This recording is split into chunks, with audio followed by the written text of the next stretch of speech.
Hi everyone, welcome to the January 2019 session, first session of the year. And last year was amazing. We had a lot of sessions and we have a lot of connects with the wonderful speakers and wonderful audience. So just to start off, what Women in AppSec is all about, if someone is new to the community. So this session is in combination with the InfoSec girls and so these two communities try and make sure that we have more women in application security and in information security. And not just women, but the girls who are middle-aged school, so that we can grow them, we can inform them what information security is all about. So in the past, we have sessions in colleges, we have session in schools, we have session on information security and application security in the conferences, and we are looking forward to many more connects in the future. Uh, now, about today's speakers, we have Carrie Anton.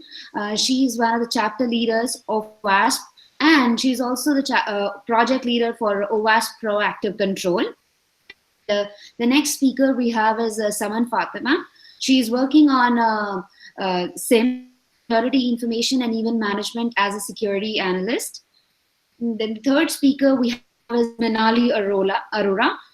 She's again a security analyst who's working on application security, Android security, or mobile security. Now I will pass it on to Kerry to take it further. Kerry, over to you. Okay, thank you very much, Vandana, and thank you for everyone for being part of this session. So as part of this session, I'm going to present the OWASP Top 10 Proactive Controls. The security that all developers should use. Right.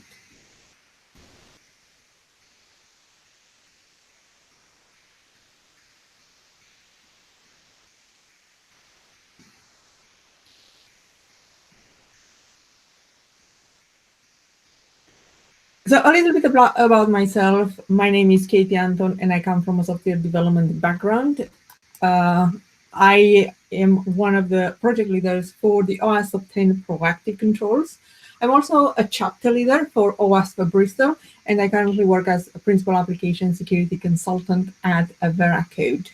Now, the OWASP mission, the OWASP is an open the O stands for the Open Web Application Security Project and is a non-profit organization, is free and open for everyone to use. When it comes to the OWASP Top 10 Proactive Controls, these controls are intended are for developers, by developers, and they are intended to provide awareness around building secure software from the start. The project leaders of the project of this project are Jim Manico, Jim Bird, and myself. But the project is the result of contribution to many other security people, like, for example, Chris Romeo, Dan Anderson, David Sybak, David Ferguson, Josh Grossman, Osama Elnagar, and Rich Mitchell. And all of these people have actually helped to shape the latest version, the OWASP Top 10 Proactive Controls version 2018, which we have released last year. And these are the 10 most important controls that developers can use while writing their software. So let's start with the first one, define security requirements. And we should, it is important to include security into the software development cycle in each of these phases of the software development cycle. And we can start into the requirements phase using the OWASP Application Security Verification Standard, or for short, ASVS. And this document will guide you through the different levels of security suitable for your application. where it has 3 levels, and the level 1 is the baseline, is the minimum level every application should use. It has 82 controls, and every application should use these controls. The level 2, which contains 139 controls, is for those applications that, in case of a data breach, okay, it's going to be embarrassing. It will make a little bit of mess, and that will need a little bit of cleanup, but it's not going to be the end of the world. But level 3 is for those applications that really do care about security, and are those applications that are critical to the business, that in case of a data breach, well, there are going to be serious financial consequences. And for this type of application, we recommend to be verified at a level 3, which has 155 controls. And you can use this document also to write unit tests, to verify that those requirements have been implemented, and you can write unit tests. And then you can use as well for functional integration by using it in Selenium in conjunction with OWASP ZAP, that then you can plug into your continuous integration pipeline. So the tests that can be derived from the ASVS then can be automated using ZAP, put into your continuous integration, and ensure that every time you have new code changes, you run a minimum set of tests to verify for security. The next control is about leverage security frameworks and libraries. And this is about actually bringing into your software libraries and software frameworks with security embedded in. After all, you don't want to write your own cryptographic library. You can use those libraries that have been designed and implemented by default with security features. But it's also important that once you bring in this library, it's important to ensure that you stay up to date. And if we have to summarize a short list of best practices, we should bring in frameworks and library from trusted sources that are actively maintained and updated frequently for security issues. You should have an inventory of all these components that are part of your software, and you should check if these have known vulnerabilities. And you can use for these tools like OWASP Dependency Check, which is another great tool from OWASP that is free to use, Retire.js or other tools. And another thing that we need to take into account when bringing in these libraries into our own code is that we need to implement them in such a manner that we reduce the attack surface, and we encapsulate the libraries to expose only the required behavior into our own software.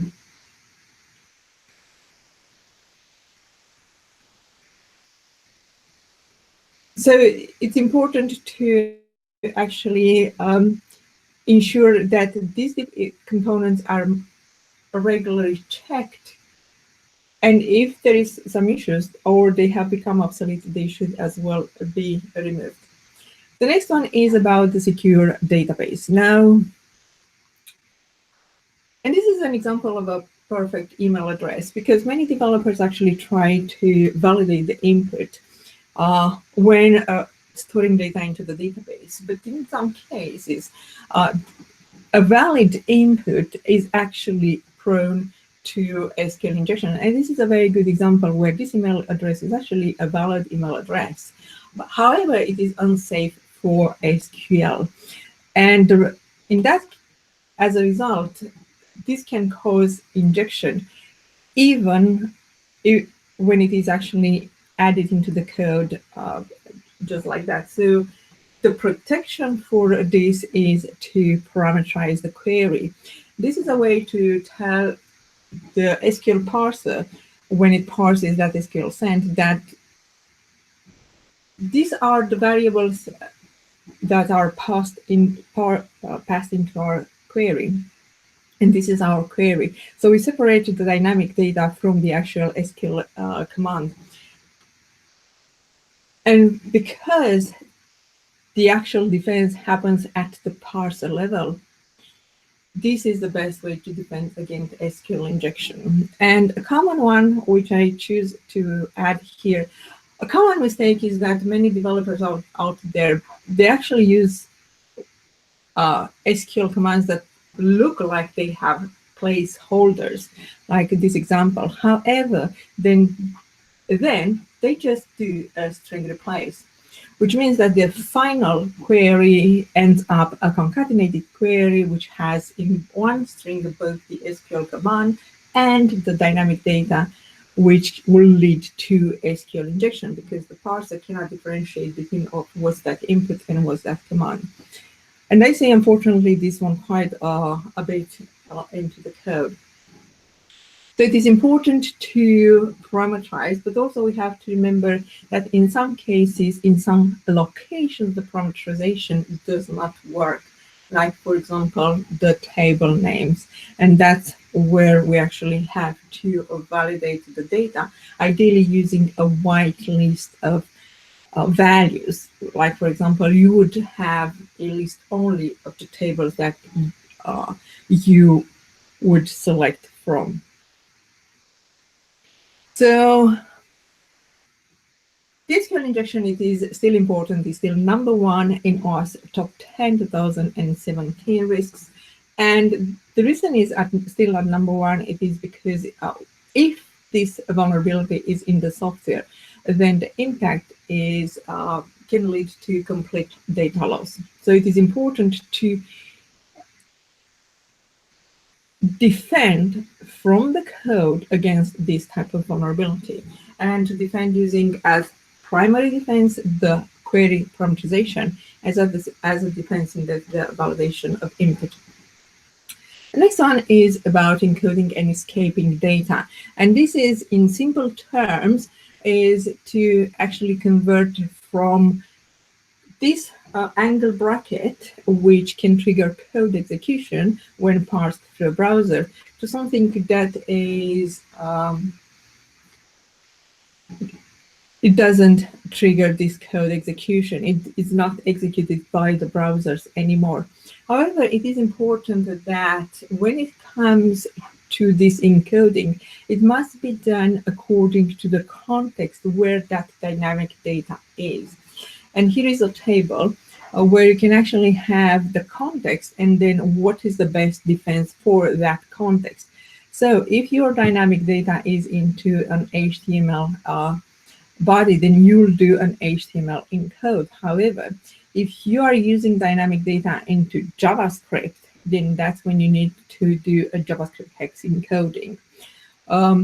If you are doing if you are using dynamic data into your get parameter, then you need to do a URL encoding and so on. So in order to accurately defend against cross-site scripting, which is what we are trying to protect our software against, we need to apply contextual encoding. And this can become quite complex. To do it by yourself as a developer, so the best for this is to actually use libraries that have been designed for this purpose. And in .NET, you can use the anti-cross-site scripting library, which is using a whitelist validation and has specific methods for different types of contexts where your dynamic data is used. And when it comes to the Java, you can use the OWASP Java encoder project. This is a very small project. It has no dependencies. It is very easy to use to bring into your software, and is already and is continuously updated and maintained. They continuously do releases of this project.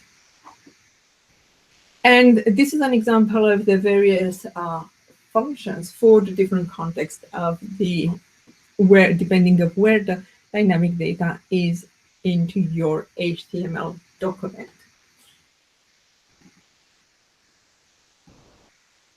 So if we are to sum up, then it is important to understand that in order to have a good defense against cross-site scripting, we need to ensure that we apply the right method for the right location, depending of that where that data is within the HTML document. And this type of vulnerability can be easily checked with automated tools like SAST or DAST. The next control is to validate the input. And when it comes to input validation, we should ensure that the data that comes into the software is validated for both syntactically and semantically before it is used further into that application. So when we mean to have a syntax validation, this is to ensure that the data is in the expected format. So for example, in an application, we can have a 4-digit account ID, and the application should check that the data entered by the user is exactly the 4 digits length and consists of number. When it comes to the semantic validation, this is about to ensure that data is within the acceptable range for that given application. This is tied in with your business logic. So if you have a date then that has a certain meaning as part of your application, then you should ensure that that date will be within the date range of the start date and must end before the end date. So that date is within the date range. So when it comes to the semantic validation, this would be part of your business logic, your business requirements. And this is where you would tie it in with, and you will check it for. Now, in some libraries, you can actually bring in some languages, you can actually bring in the libraries to help you out with the validation. And here is just a list of the various libraries for Java, PHP, and Ruby on Rails that you can use to help you out with your validation.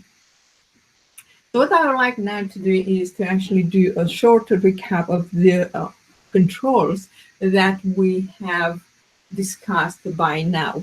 So we can actually, every time our application receives in data, and when I say data, I don't refer only to data from a user interface, but we also should consider as external data things like data from the database, data from configuration files. So every time we bring our software receives data from a wide range of sources, we should validate it. Anytime we store data into a database, you should use parameterized queries. When for any output, we should contextually encode it.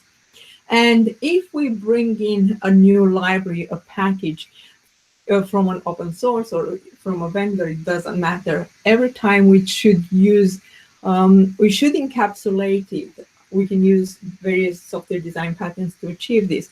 We should encapsulate it in order to ensure that we expose into our own software only the functionality that we actually need for our software, and we don't expose unwanted behavior. This gives better controls for managing these libraries in the future. The next one is about implementing digital identity. And as part of this OWASP top 10 proactive controls, we have tied in with the NIST digital identity guidelines, which was just published previously. Now, when it comes to this control, the main question is what is the authentication? And this is about ensuring that the person who is trying to access that software is who they claim to be. And when it comes to this, we have identified 3 security levels. The first one is for the applications that contain no personal identifiable information, no PII. And in this case, there is no requirement to actually link the applicant to a real specific person. And when it comes to authentication, we just need to to provide some assurance that the claimant is bound to the subscriber's account. Now, when it comes to the applications that contain self-declared personal identifiable information, we need in this case to identify for the identity to have some evidence that supports the real existence of that identity. And when it comes to the authentication, we should provide a high confidence for this type of applications that the claimant is bound to the subscriber's account. And the third level is for highly sensitive applications, applications that can contain data that can lead to financial losses, personal safety. For this type of applications, we need to provide a very high confidence that the claimant is bound to that subscriber's account. So let's go a little bit more in details for each of these levels. Like I said, the security level 1 is reserved for lower risks applications that do not contain personal identifiable information or any other private data. For this type of applications, only single-factor authentication is required, and this is typically through the use of a password. The question is, how do we actually manage passwords and store them?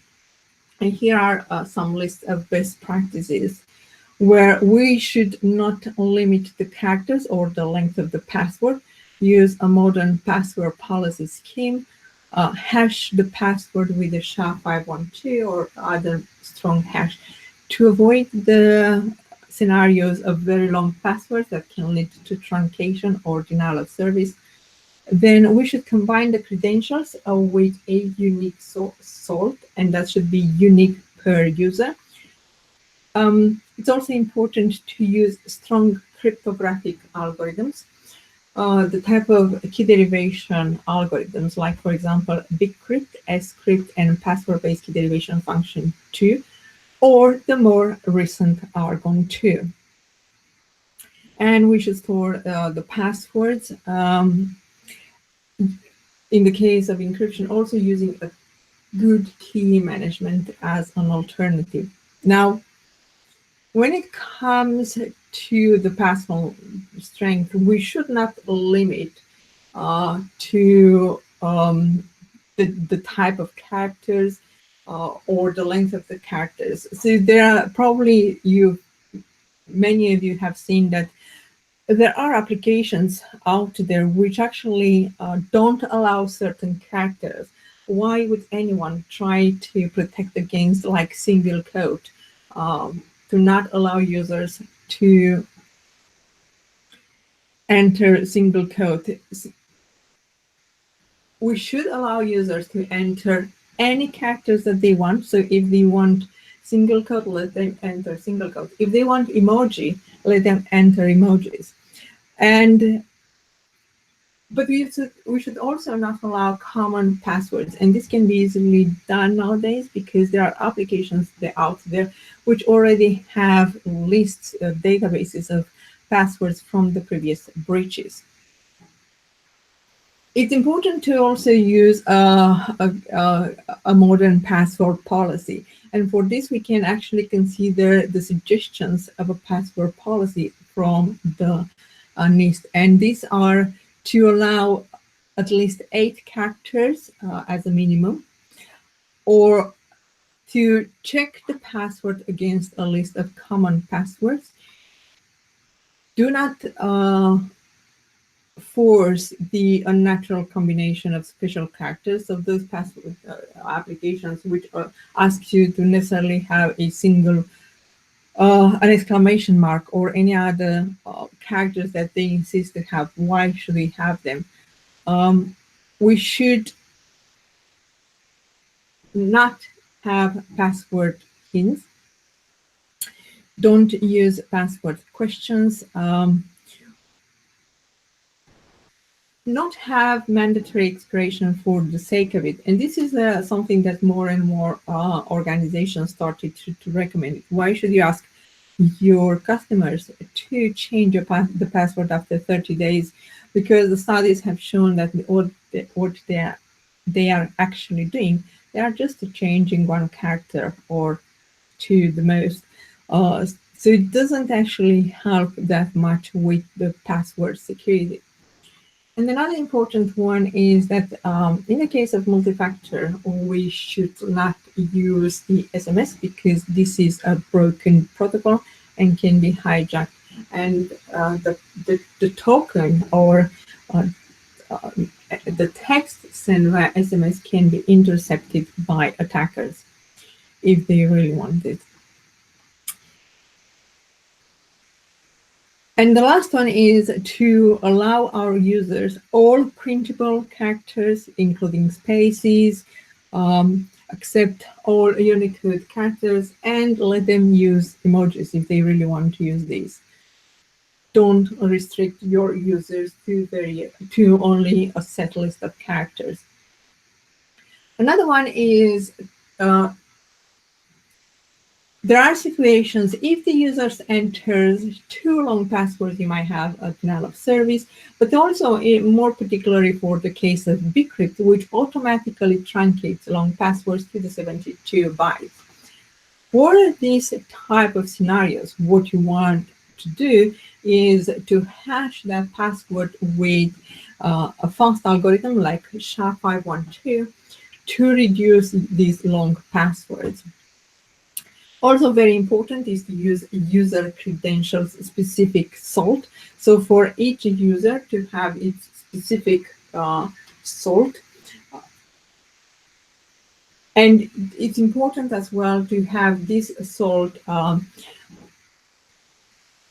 with the high randomness, just to make it more difficult for the attacker. So the introduction of the salt, all it does is just make it more difficult for the attacker and increases the time for them to break passwords. When it comes to the actual algorithm use, it's important to use, for example, an adaptive KDF, like password-based key derivation function 2, bcrypt, scrypt, or the more recent Argon 2, which some applications have already started implementing this algorithm. And the OWASP cheat sheet has been recently updated for Java languages and for PHP, which already have available this algorithm. So if you wanted to know more about how you actually implement the Argon 2 into your own software, have a look at the OWASP cheat sheet for password storage. So if I are to recap what a basic password storage workflow would do, is we can apply a strong hash algorithm to protect against truncation. Then we add a credential-specific salt for each user that has a high level of randomness.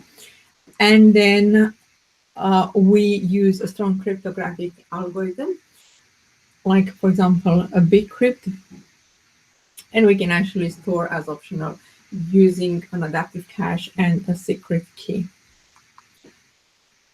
And all this it does is just making it as difficult as possible for the attacker when your database is leaked. Because sometimes the database will be leaked. Now, the second level, this is the level for high-risk applications that contain self-declared personal identifiable information or other type of information or personal information. And in this case, you should use a multi-factor authentication through secure protocols, HTTPS in simple terms. Now, when it comes to a multi-factor authentication or MFA, this means is any combination of something you know, like a password or a PIN, something you own, like a token, and something you are, biometrics. And it's important to NIST actually recommends and insists that the biometrics is not a recognized factor, which means that you should not use that one by itself. You should always use it because it's only you should only use this in conjunction with any other factor. So you can't use this one by itself; is not secure enough. And also, don't use SMS as a second factor authentication because it is not safe, and NIST actually has in draft and prepares to ban the SMS as second factor authentication just because it's not secure enough due to the protocols that the SMS is based on. The level 3 of security is for those applications that contain a high level of sensitive data, that contain to personal harm, financial losses, civil violations, and this required the strongest level of authentication. And this can be achieved using being in a position of a hardware cryptographic authenticator. So this is for the level 3. Like in the case of RSA, but it's important that if you have that token, you don't point it to a webcam, like in this case, which I got it from the internet. So somebody got the secure token, but they thought that it's too difficult to use. So what they did is pointed a webcam to the token because he was afraid to lose it. Well, that's not the best use because it defeats all of this. Have the token and have it only yourself, don't post it to the World Wide Web. So if we are to recap the authentication levels, we have the level 1 for no personal identifiable information. And for this scenario, we should provide some assurance that the claimant is bound to that subscriber's account, and this can be done using a single factor authentication, which is usually the use of a password, but you should do it in a safe, secure manner, the storing of the password. When it comes to the self-asserted personal identifiable information, which is the level 2, for this type of applications, we must provide a high confidence that the claimant is bound to the subscriber's account, and this can be done using a two-factor authentication. And for those applications that contain highly sensitive data, those must provide a very high confidence that the claimant is bound to the subscriber's account, and this can be achieved using a two-factor authentication with a hardware token. So the claimant must be in the physical possession of a hardware token to provide this very high confidence. And if you want to read more, then you can have a further look at various resources. And here is a list of the various cheat sheets that you can find as part of the OWASP to learn more about this domain. So the next one is about the access controls. And when it comes to the access controls, now these are complex, design-heavy security controls. Very difficult to do them from the scratch. So one thing that you can do is to bring in libraries that have already been implemented with the best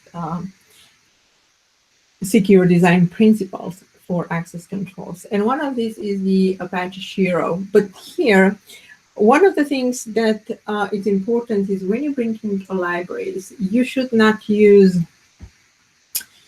um, things like it has role, because this is, for example, this type of code, like every user has the role, it will be very difficult to upgrade, because if you have your user and then you want to add another role like admin or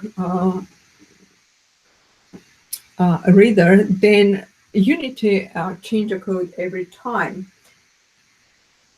The other way you can do it is to have a permission-based type of role, which is just a way to say, has this user the permission to access this part of the software?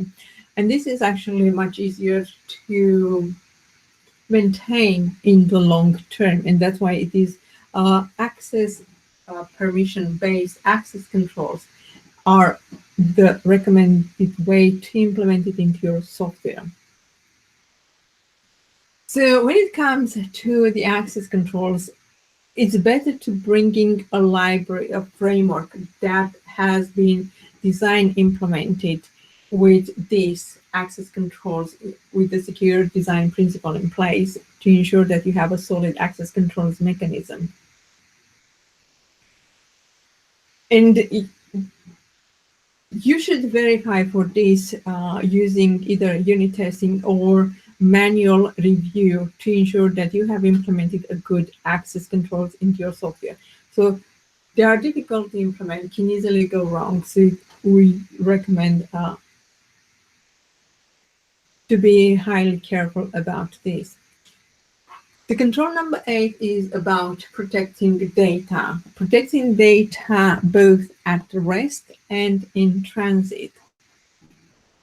When it comes to data in transit, this can be achieved using HTTPS protocol, because this is, and now today everyone can use HTTPS. Is not that much of an excuse.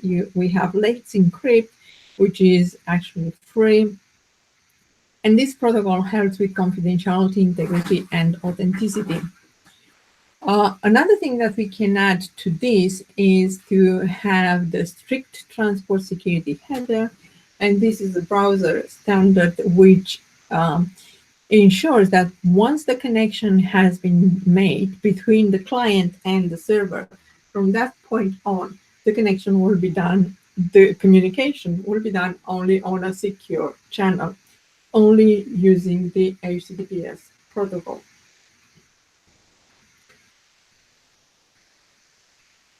And when it comes to data as storage, we should take into account that we have in place a solution for the key management, key storage, and cryptographic and the process and the cryptographic process isolation.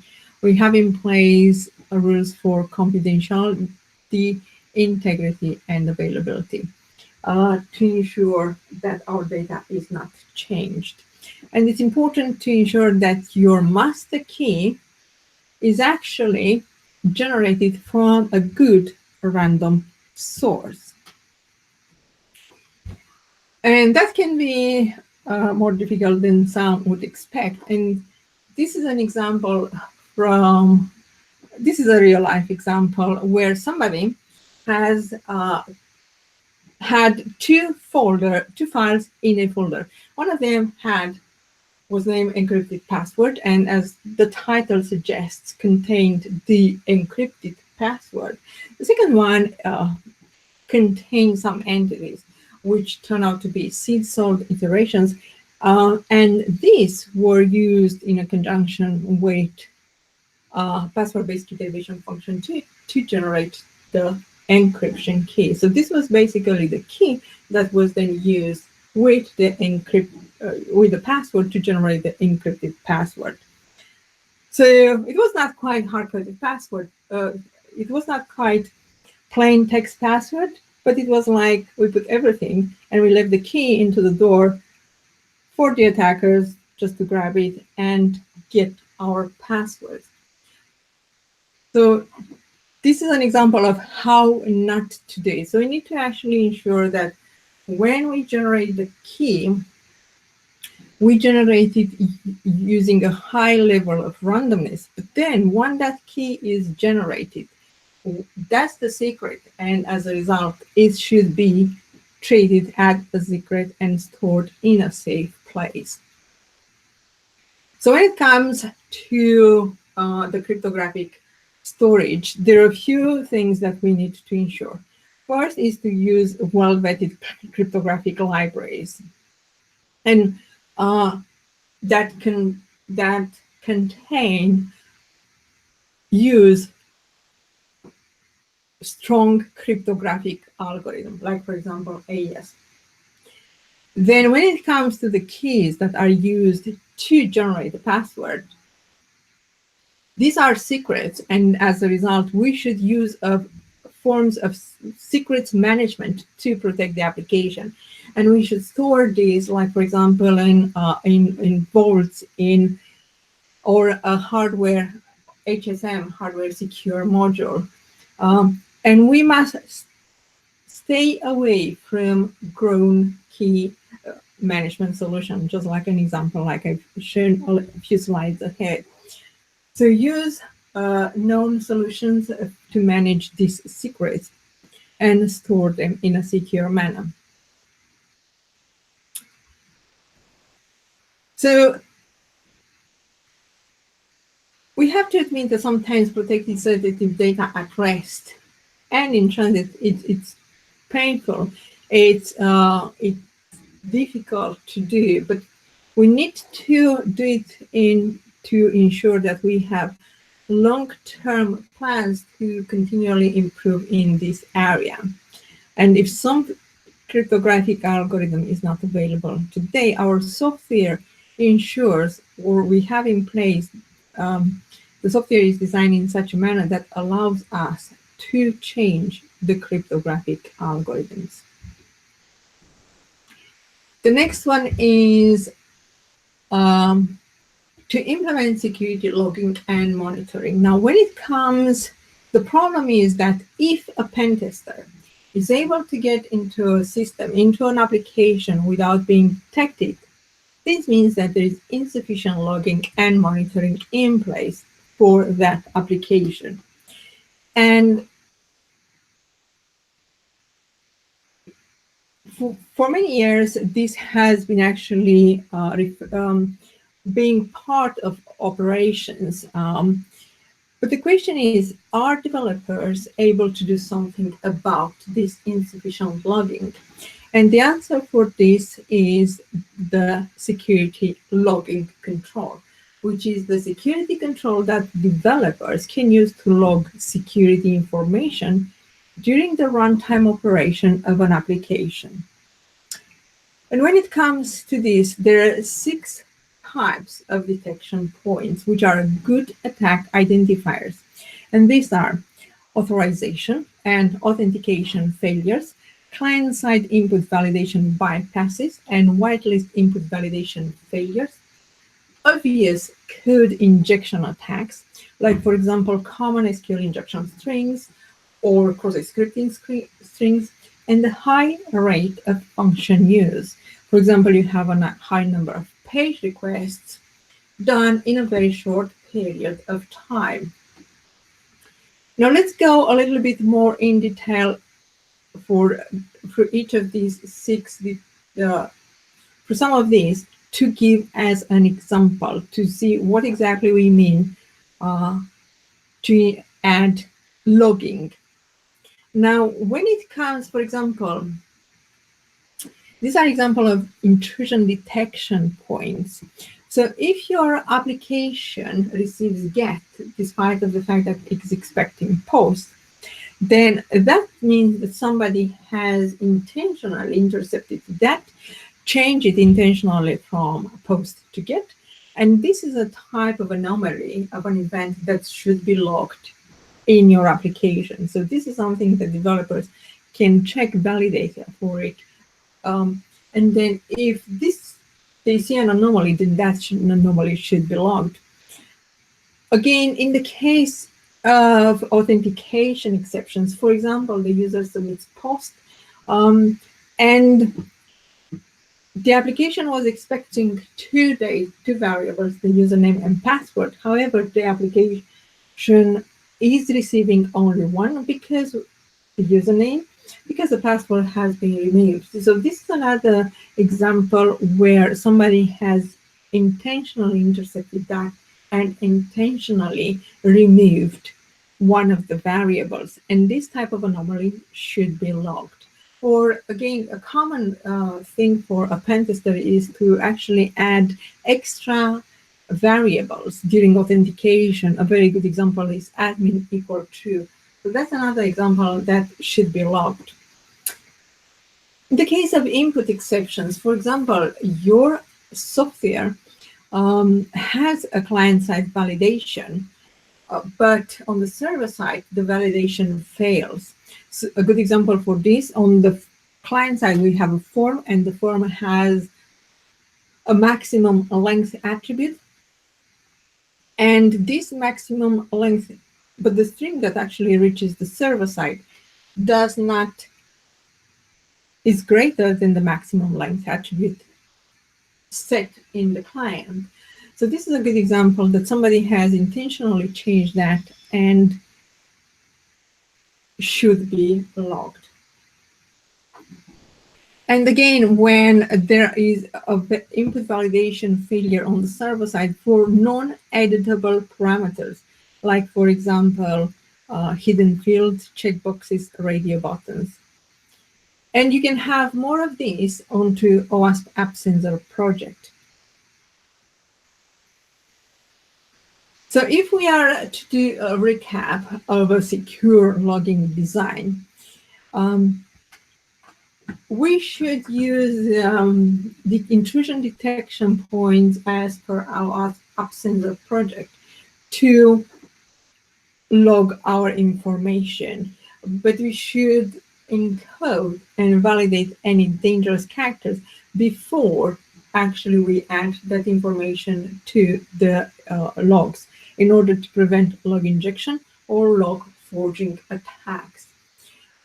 It's also important to not log sensitive information, like, for example, passwords, credit cards. When it comes to the logs, we should protect the integrity of the logs. And also, very important is once we actually have all this information stored in the logs, all of these logs should be centralized. And process in a centralized manner to ensure that we actually do something with that information that is logged to prevent attacks. Another big problem that we have at the moment is the fact that attackers come into the system and they remain undetected for months, years. Marriott Bridge was a very good example of that one. So we need to ensure that this information that is stored is logged into our logs, then is processed in a centralized manner, and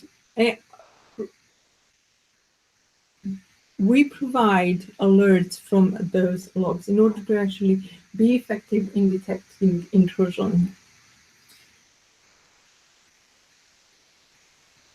And if you want to read more about it, here we have a little more OWASP cheat sheets about how you can implement this. And the last control is about handling errors and exceptions. When it comes to errors, we should manage the error exceptions in a centralized manner and avoid to duplicate the try-catch blocks in the code. It's also important that the error messages displayed to the users do not leak critical information, but they are verbose enough to explain to the user what the issue is and allow them to further continue their journey.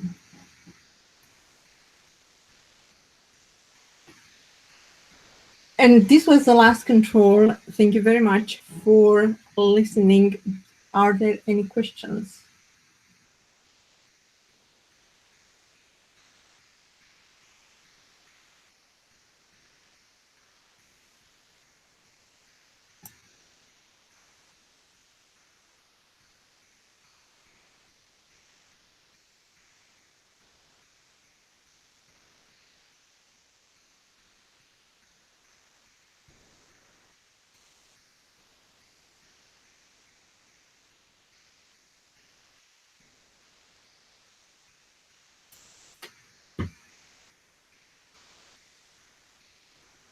Hey Katie, that was a great presentation. Hi, Katie. It was very nice presentation. Now, I'm just checking the questions if there are any in the chat box.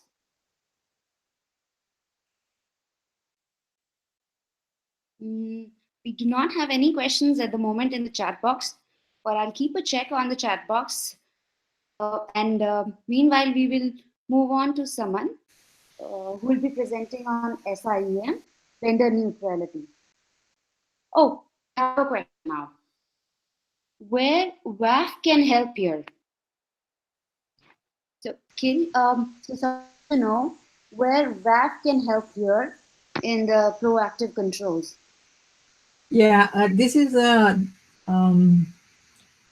project for developers, and it contains the controls the developer can introduce while writing the software. So it's about secure coding, security techniques that developers can use while writing the code. The OAuth is not part, unfortunately, of the secure coding, so it's not part of the OWASP proactive controls.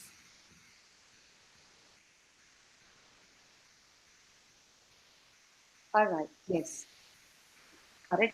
So there's one more question. He's typing right now.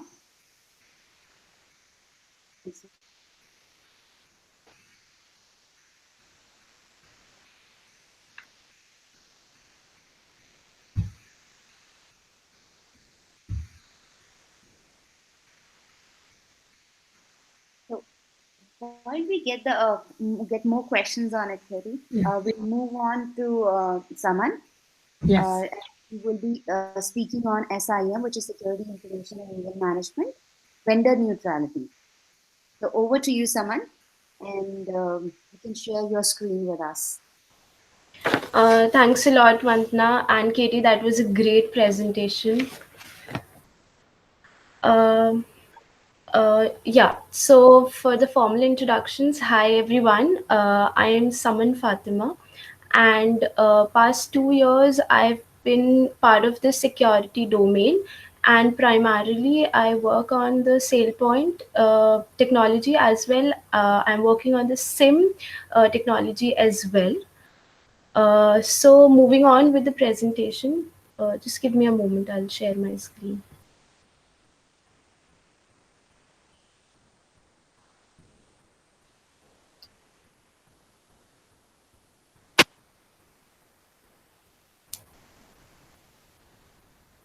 Is my screen visible? Yes, we can see it. Okay.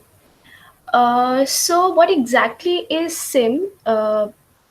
Like in most day-to-day activities, we have heard a lot about the SIM technology, people more and more grabbing into this technology. So to go on to the abbreviation, SIM, that is Security Information and Event Management. SIM is nothing like we have three terms into action, that is SIM, SIM, and SEM, which usually are used interchangeably. So SIM is nothing but a practice of collecting, monitoring, and analyzing security related data from computer logs. And what is this SIEM, that is a security event manager, is a process of identifying and reporting security related events in a software or any other IT environment. So SIM is nothing, that is security information and event management is nothing but is a term for software and product services, like any attack, anything, because nowadays every organization has a very huge and very noisy data, too much data. So from there to trigger out the logs, what all things you have been attacked by is difficult. So SIM technologies are most into action. Now we come on to the big three points which encapsulate SIM. So that's compliance, security, and operation. So what do we usually get into these terms? compliance, like in any organization, at the time of audit, you can generate compliance report for specific amount of people or number of people, because it helps in logging and reporting. So that's the main feature of SIM, that's logging and reporting. So at the time of audits, this can be really, really useful. Next, we come to security. In a particular organization, we have notification and critical alerts coming from a lot of areas. That is, like, we get critical alerts from firewalls, from the IDS, IPS, from the antivirus consoles, and especially from the servers like the Active Directory servers, which we use in day to day. So it all generates a ton of critical alerts every day. So with this technology, that is SIM technology, you can collect this all in one place and then report it in a very centralized system, and then generate notification, and then things can be taken forward. So it's just centralizing all these tons of alerts, and then generating notifications as per the alerts. Like, if just the alerts needs to be logged, or the alerts need to be reviewed as a report later, or it needs critical attention right then and there. Next, we come to operations. What happens here in SIM, that we collect a lot of data, day-to-day data, which I mentioned, that alerts can be generated from everywhere, from firewalls, from IDS, IPS, anywhere.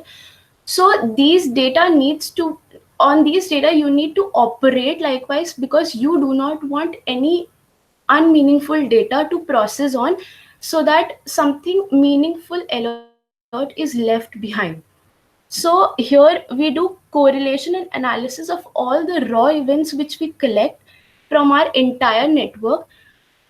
Basically, in any organization, there are mostly number of rules required on all data, that we process those rules, and based on that basis, we generate a number of alerts which we get day to day in our organization. So by these operations, we are correlating those raw data from our entire network using some rules, and then we are triggering incidents and then passing on the notifications to the required team to cater that. So this is the big three of this SIM technology. Next, what is the basic workflow of SIM? Like I told you, all the data which is generated from your entire network is collected. Then from there, you apply certain rules on all those events, or all those data, and then you extract the data which needs your attention, and just taking off the unmeaningful or raw data, and then you're just correlating those data, analyzing them into different sections, that some data needs just logging, some data needs to be reviewed later as part of reports, and some data needs critical importance, so they are sent out to the support teams and notified as it. And then the reports, the presentation, and final dashboards are created accordingly. So this is the basic workflow which any SIM has. Next, the SIM architecture, basically, as I told you, we have inputs of data, and then we just divide our data into event data and contextual data. Contextual data is like, we incorporate such data which has inputs regarding the geolocations, the informations from DNS servers, and especially the user details like the username, the job details, etc. And by these contexts, by adding these contexts, we get access if there is any access from foreign location, because we have added a context of geolocation data, and it suspects if there are any suspicious data transfers going over the network. And this all gives us basic outputs, and then according to that, analysis reports and dashboards are created.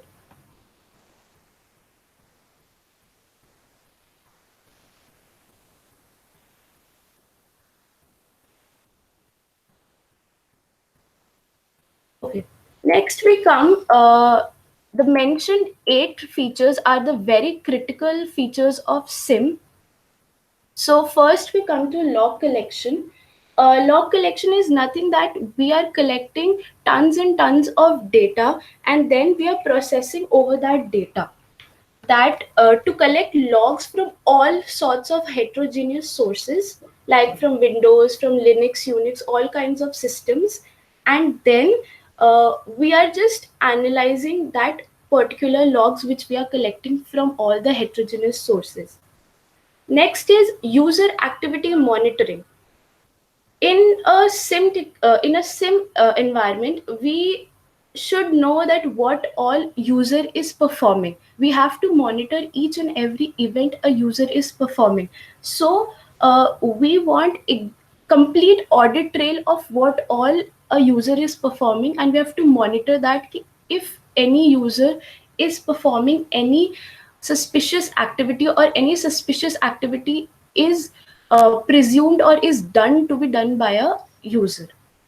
Next is real-time event correlation. Real-time event correlation is nothing but proactively dealing with the threats. Here, as I mentioned, correlation, like we are applying rules and analyzing those events.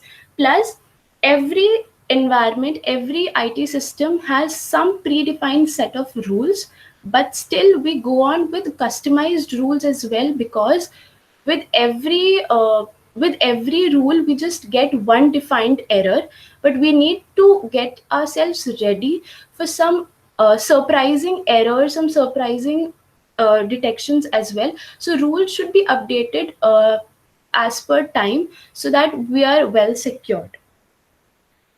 Next is log retention.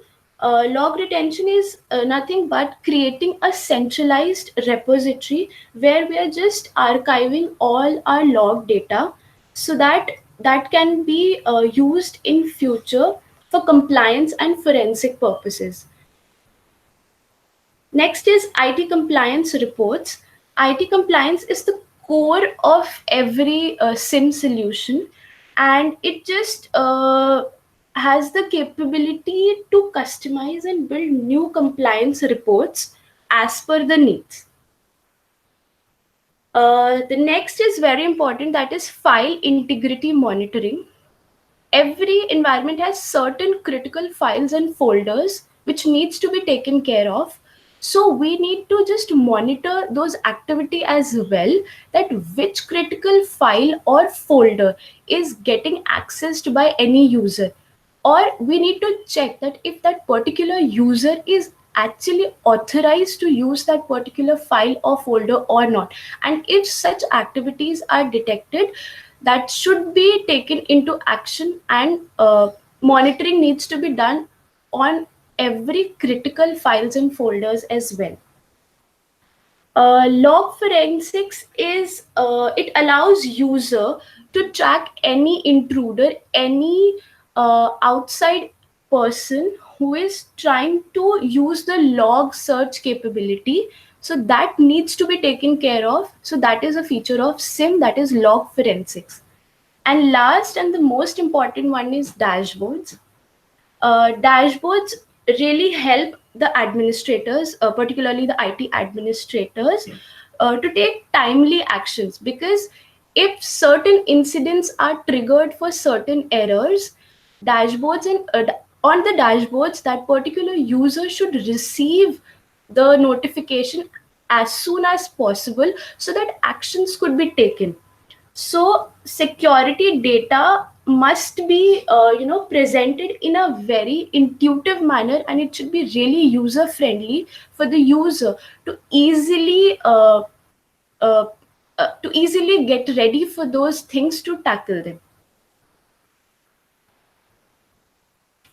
So this is all the 8 features of SIM. Next we come. Okay. So, like I was talking about all these features of the SIM. So, what all products we have in market, which can be used in our systems to better tackle those data and just save us from all the intruders and any outside attacks which can make our environment bad. So like usual, we have licensed versions and we have some open source as well. So in licensed version, I have just mentioned few of them. Like IBM QRadar is a SIM tool. It's very famous. We have HP ArcSight and Splunk. So these are the very flourishing tool, and many more out of them. And the open source, we have like the MozDef, which is by Mozilla itself. So they are the very flourishing products in market for SIM technology. Here I've mentioned few screenshots of the famous tools. The first one is for Splunk. I've just shown the dashboard for the same. And the second for IBM QRadar, and then is the Mozilla Def.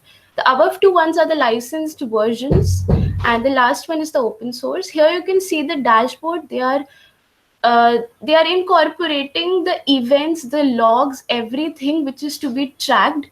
Like for example, it's a very basic example. Like first check which you have to make with any SIM tool is nothing but authentication checks.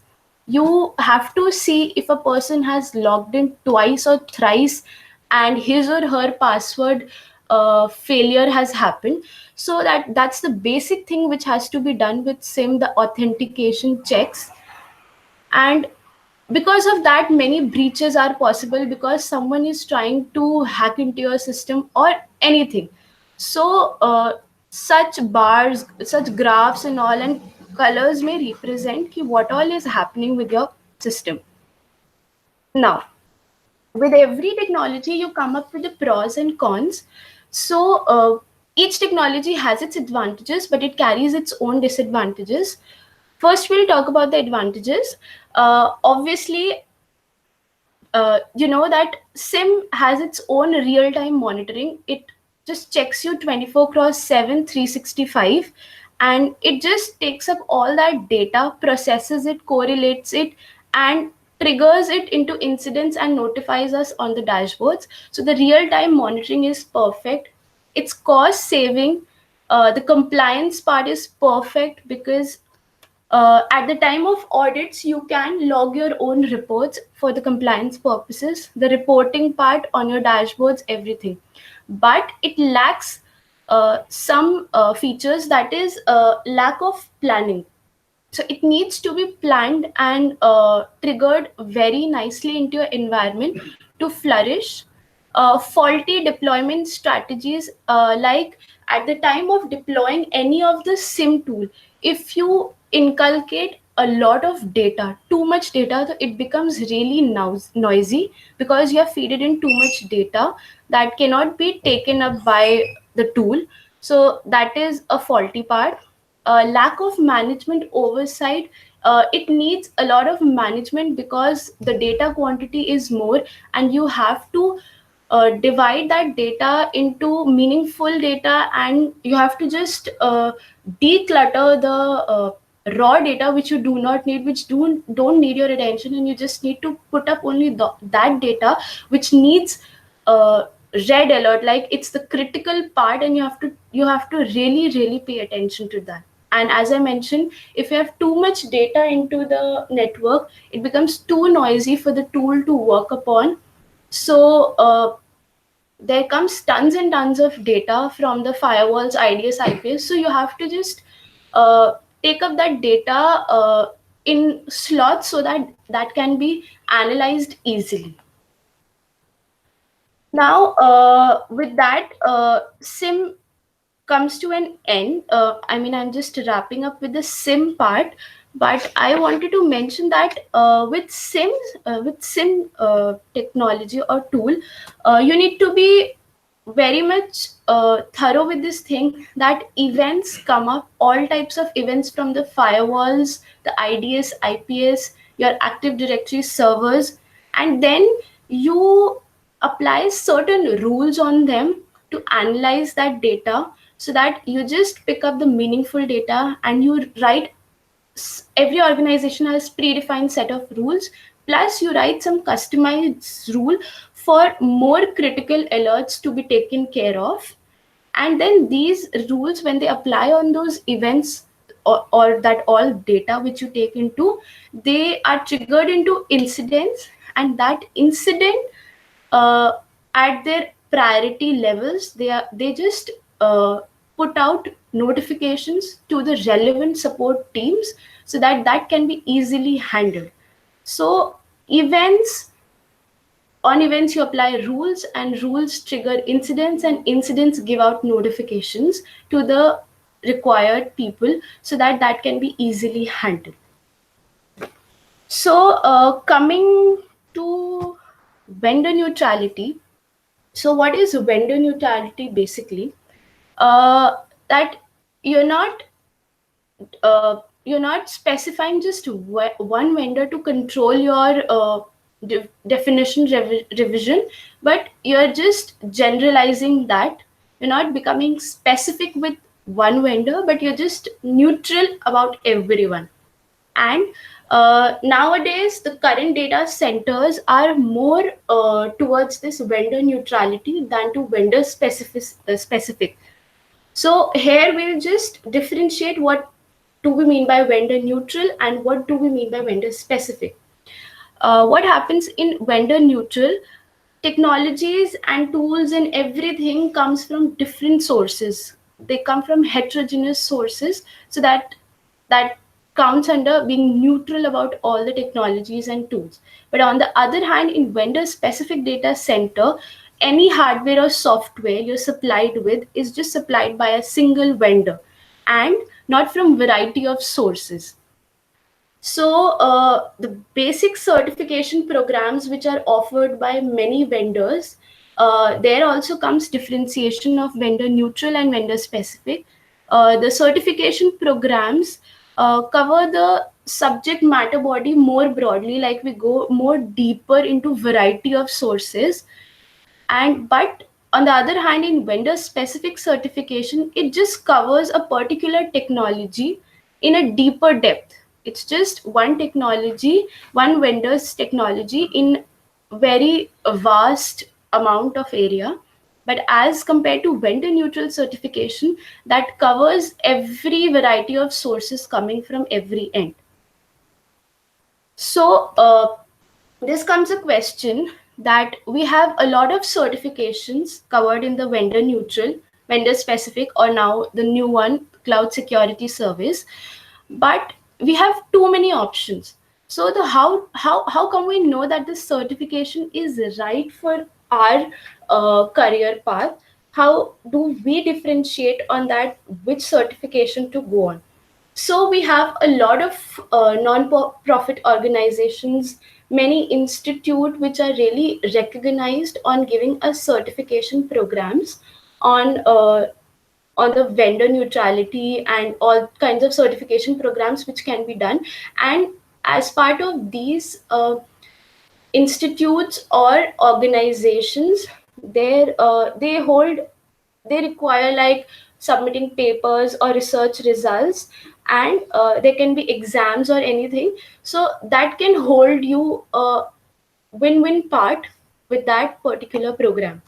So one example I can quote is CompTIA.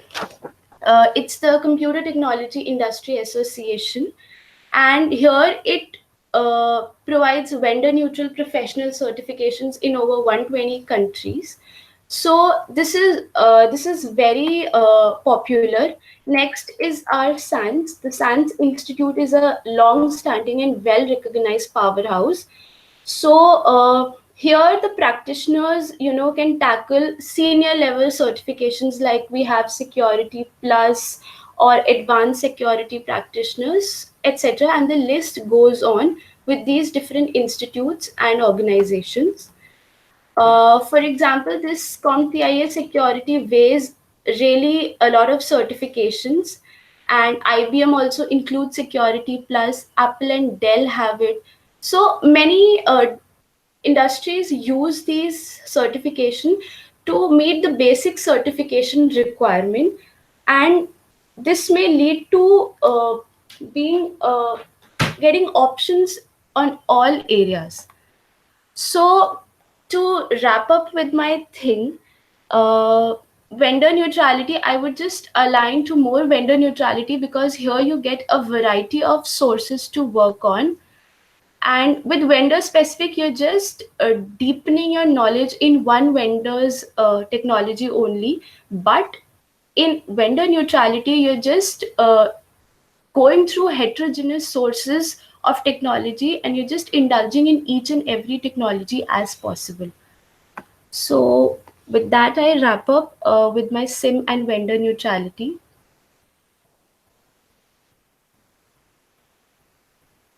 Thank you, Saman, for the wonderful presentation. Thank you. Thank you so much.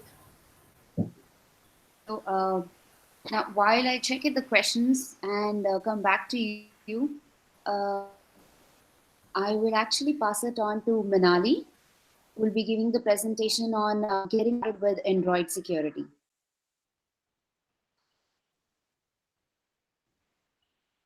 Thank you, Katie and Saman, for giving us such informative sessions. So, hi everyone, this side Minali Arora, and I'll be giving a session on Android application security and penetration testing.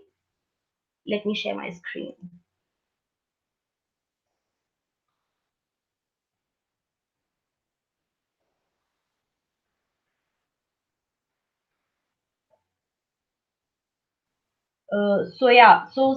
Well, something about myself. I am a cybersecurity professional with almost 6 years of experience. My areas of working have been application and network pen testing, bash scripting, and red teaming. I've been a part-time bug bounty hunter, and I do write blogs as well. Well, you can follow me on Twitter. Uh, so the we'll start with the Android application. So here we'll talk about the overview of Android as an operating system, then Android architecture, the security model, then we'll deep dive into penetration testing of Android application, the OWASP top 10 controls for Android testing, and some security tips for developers too. So, starting with the overview of Android operating system, we start with some Android components. So, there are basically four types of components that we'll talk about. One, activities, services, broadcast receivers, content providers. So, activities, if I talk about, they represent the UI or the login screen. So, what we see in the login, what we see in the screen of the device is actually an activity. Services are whatever runs in the background of the application. Broadcast receivers are basically those that broadcast message between the application and the Android operating system. And content providers are those that provide or share data between the applications. So they handle the data and the database management issues. IPC is inter-process communication. So this describes the mechanism, how different Android components they communicate with each other. So the communication is mainly done by messages which are known as intents. Intents, if I talk about, so there are mainly three. So the messages shared between applications, they are actually known as intents. So the three types of intents is, when an activity is supposed to be started, then a message is sent to start activity. In case if a service needs to be started, then a message is sent to start service method. And in case if a broadcast needs to be delivered, then a message or an intent is sent to send broadcast method. So then we have application configuration. Application configuration is every Android application should definitely declare, how it is supposed to be configured. It should declare its intent filters. Intent filters, they actually define the kind of request that probably an Android component should respond to. Sandboxing, if we talk about, is another very important feature of Android operating system. So it's actually a Linux user-based protection to identify and isolate the app resources. So every Android application is actually isolated from another Android application. So this is again one of the security feature that Linux offers. In order to do this, Android actually assigns a unique user ID to every Android application and runs in its own process. We'll discuss about it later as well. Then permissions, if I talk about, this is also important. Every Android application should define how, what are the permissions that probably it should have. Android architecture, well, at the bottom we have Linux kernel. This consists of all the hardware components, and it has the hardware drivers like the camera, keypad, Bluetooth, Wi-Fi. Then we have the Android libraries. So these are the Java-based libraries that are specific to Android development. We have Android runtime, in which we have core libraries in Dalvik Virtual Machine. So Dalvik Virtual Machine is a kind of Java runtime environment that is specific for Android application.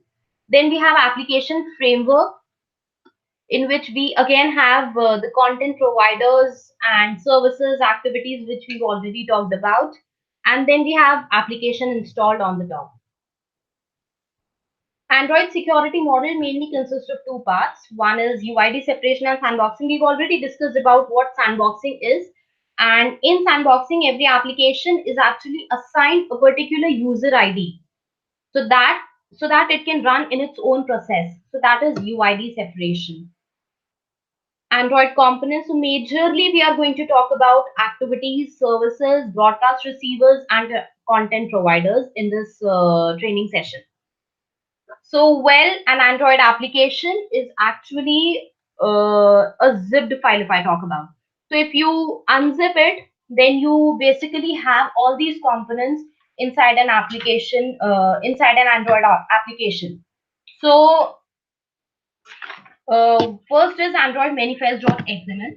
This is definitely a very important component of an Android of an APK file. So Android manifest.xml, it defines all the permissions that are set in an Android application, or the kinds of activities it will have, the application package name and everything. Classes.dex. So dex is a very important file. So let me explain you what a dex file actually is. So we have a raw Java code. When we compile it, it gives us a bytecode, which actually it's a class file, dot class. Now, when that bytecode is integrated with some other bytecode, then it gives us a Dalvik executable file. So this Dalvik executable file, along with Android manifest.xml and other resources, gives us an APK file. So this is how probably an APK file should look like to us. Well, I can even demonstrate it right away. I have this vulnerable application with me.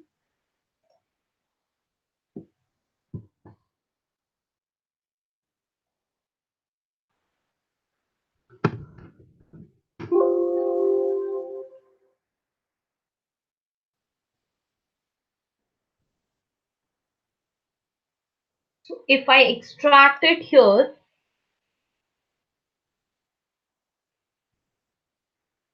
then I will get all the contents inside an Android application.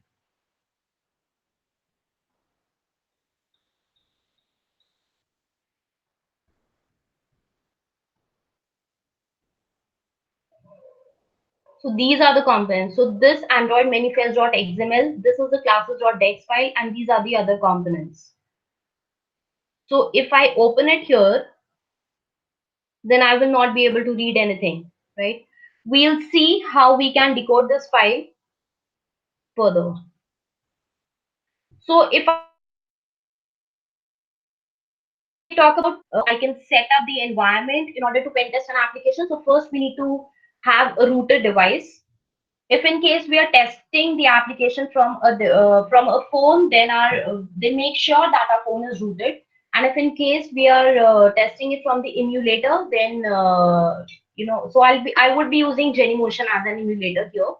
Then we need to set the unknown sources. So by default, our phone does not allow any application to be installed from any unknown source apart from Google Play Store. So we need to set this setting in our phone, then install the application, and then connect the device or the emulator, whatsoever you are using, to a Burp proxy setup. So I'll start with how we can actually start testing an Android application. So basically, the security testing of Android application can be divided into two categories. One is static testing, another is dynamic testing. So static testing, it actually includes how an Android application can be reversed. So we reverse the Android application, we read the code, and dynamic testing on the other side includes analyzing the network traffic. So why actually security testing for a mobile application is important is because if we talk about web applications, then definitely the application logic or data is temporarily stored in the web server. But in case if we talk about mobile application, then definitely the device that we use, it contains the application logic, and it even temporarily stores the data as well. So it becomes very mandatory for us to, security test an Android application before using it. So coming on to static testing for an Android application, the tools that probably we are going to use here would be APK2. So there are a lot many tools which probably we can use for reverse engineering. APK tool, Dex2Jar, then JDGUI. So so there are many tools that probably we use for reverse engineering. We'll go ahead one by one. So Android SD. So starting with Android SDK, it's a software development kit that contains certain API libraries and developer tools to build, test, and debug Android apps. In our context, we would be talking about some other tools like ADB, APK tool, and definitely the emulator. Android Debug Bridge is the command line tool that actually is used to enhance communication between the emulator or the connected device that we have in case we install the application in an emulator. I will show you right now. Another is the APK tool that we would be going ahead using it here. So here I'm using API as a framework. I would tell you about this. So this is a mobile testing platform which has all the tools integrated inside it. So right now I am on desktop and I would be decoding my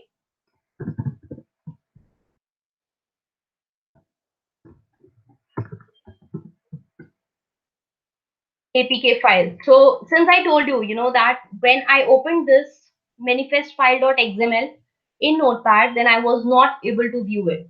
So what I need to do is that I need to decode this file here, and the tool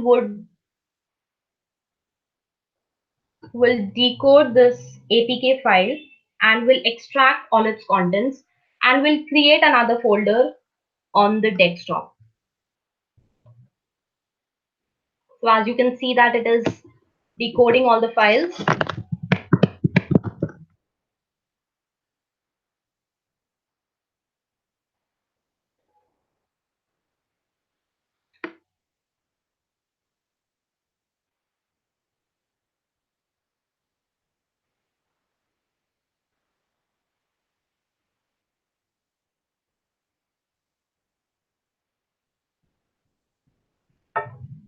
Well, I feel that it's taking a little longer.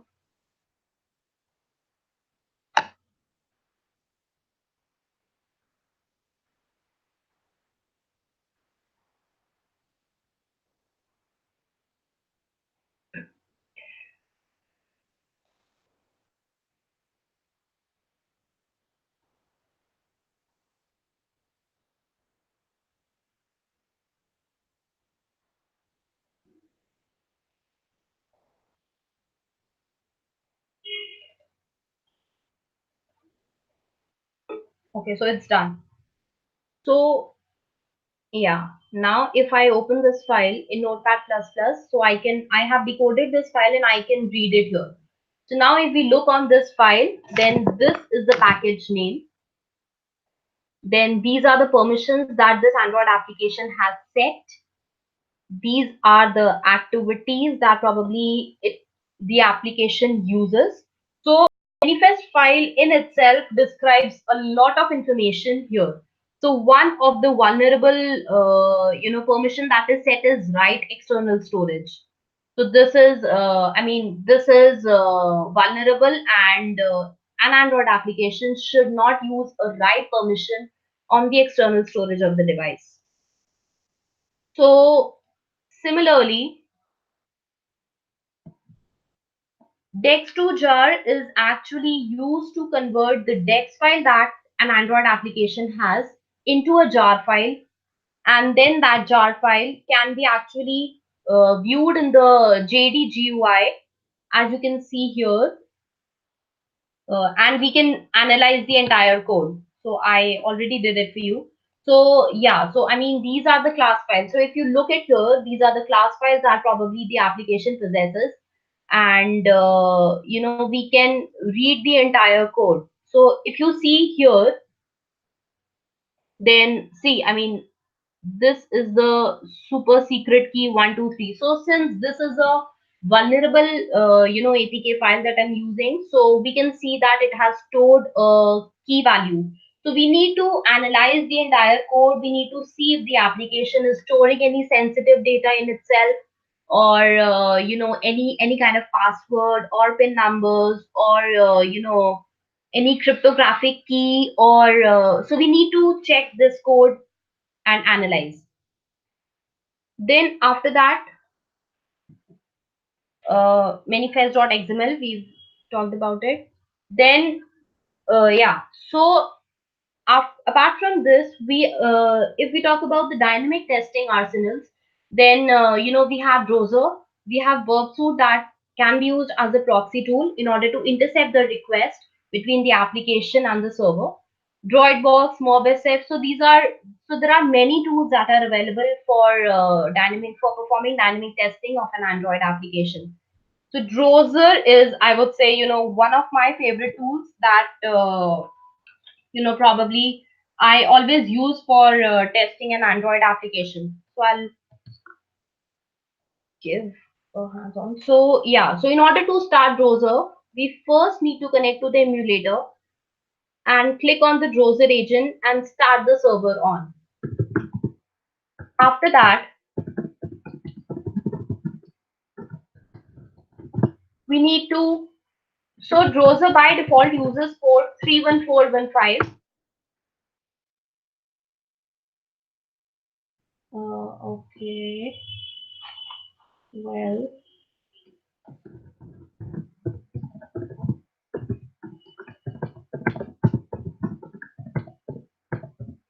my bad. So the command that we basically use in order to connect to the browser server on 31415 is adb forward.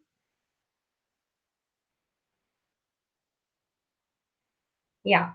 So we've connected to the server. We've started the browser agent as well on our emulator. Then we type here.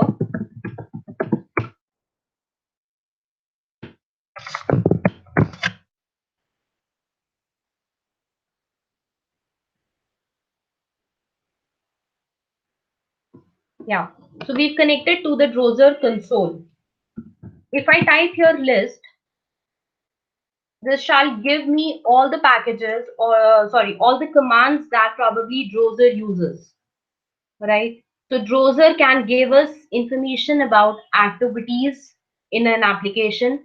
It can give us information about services that an application uses. It can give us a lot of information. So we'll see how we are going to utilize Drozer. So we use these commands by using the run keyword, and then I'm going to pick the commands from here. Okay.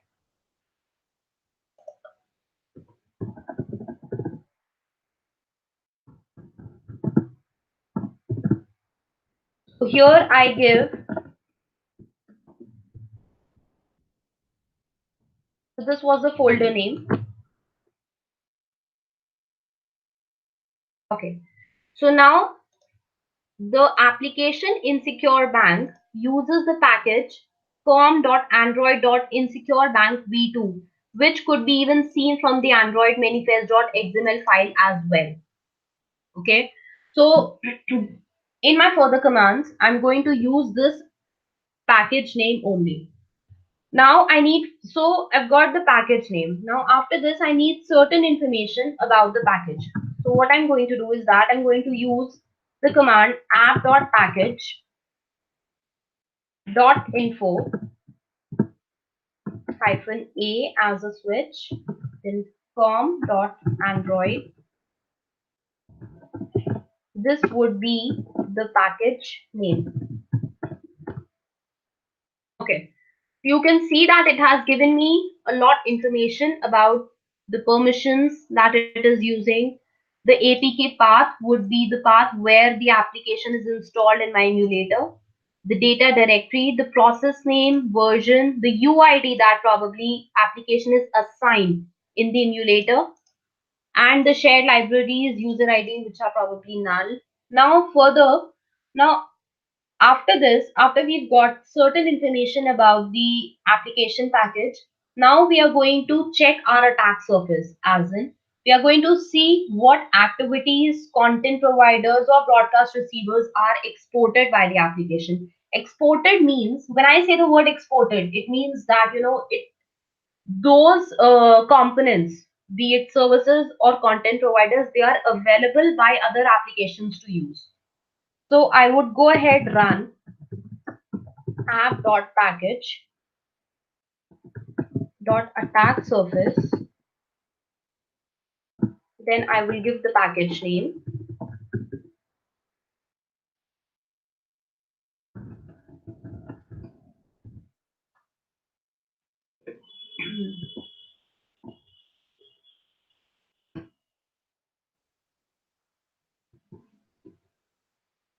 Okay, so you can see that this application exports 5 activities, one broadcast receiver and one content provider. Now exported activities are 5, which means that 5 activities of this application can probably be used by other applications installed in the same device. Now let's gather some information about what are these activities that are exported, and if these activities, exported activities, can be of any use to an attacker. So I'll use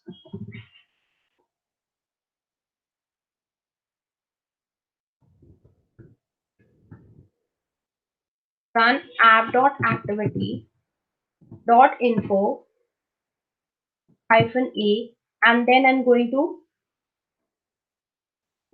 give the package name.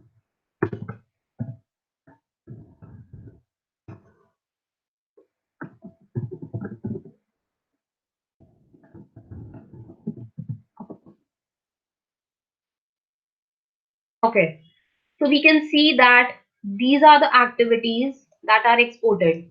Login activity, post login, do transfer, view statement, or change password. Well, these activities are critical ones, and definitely they can be of a good use for an attacker. So let's check what view statement activity is. So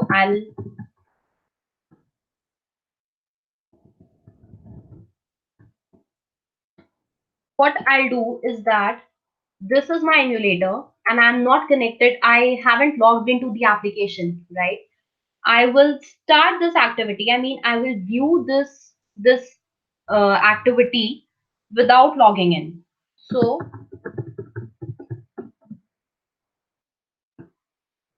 I'll give the package name.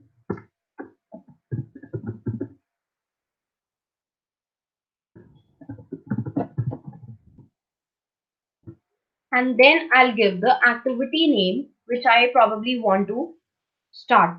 So I want to start the view statement.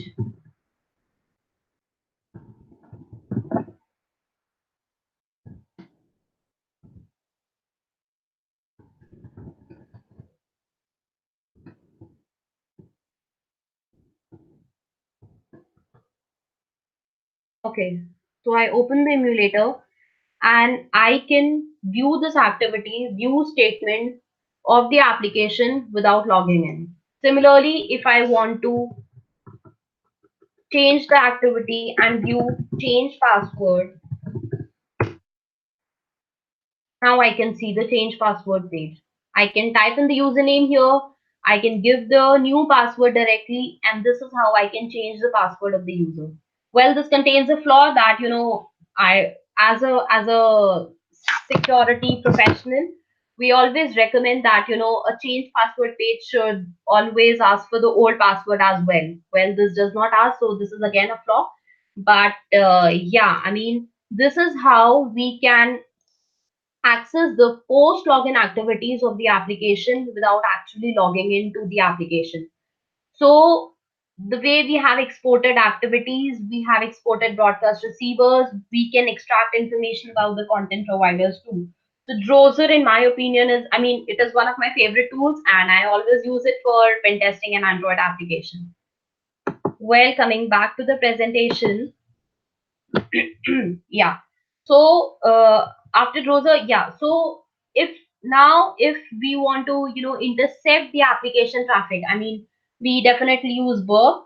So in Burp, so in the emulator that we use or the device, you go to the Wi-Fi settings, you manually change it, and you give the proxy host name and the proxy port on which you want to intercept the traffic, and there you can directly intercept the traffic on the Burp proxy. Okay, so most common vulnerabilities that, in my experience, I have always found during application testing are OTP bypass, authentication bypass that generally happens in Android applications. Then definitely insecure direct object reference is always my favorite. Then information leakage, definitely it has, and privilege escalation also, where you can escalate privileges from a normal user to a higher privileged user like admin or super admin. So these are the common vulnerabilities that Android applications are mostly vulnerable to. But never forget the OWASP top 10 if I talk about. So OWASP is also given its top 10 for mobile application security. Number one is improper platform usage, then insecure data storage, insecure communication, insecure authentication, insufficient cryptography, insecure authorization, client code quality, code tampering, reverse engineering, and some extraneous functionality, which actually includes any functionality of an Android application that is not available in the production environment, but somehow can be accessed by the attackers. So, well, the details can be definitely found on the website of OWASP. Then, well, let's not forget the developers. We have some Android security tips that, I would definitely like to give to the developers. So some of the general ones are, store data safely and always enforce secure communication. Use TLS for communication. Then provide the right permissions to application. Then only sensitive data should be shared to cache files. All the security providers and components should be updated so that, they are not vulnerable to any publicly available exploits. Then shared preferences should always be used in private mode. So for other security tips, they are available on developer.android.com. So I would always suggest to, developers to make secure applications. So yeah, well, that's the end of the presentation. Thank you so much. Great. Thank you so much for the presentation, Minali. It was really great. Especially the last slide. I really like it. Yeah, thank you. Let me look at the chat section for questions for you. There was one question which was answered by someone. So let me see if there are any more questions.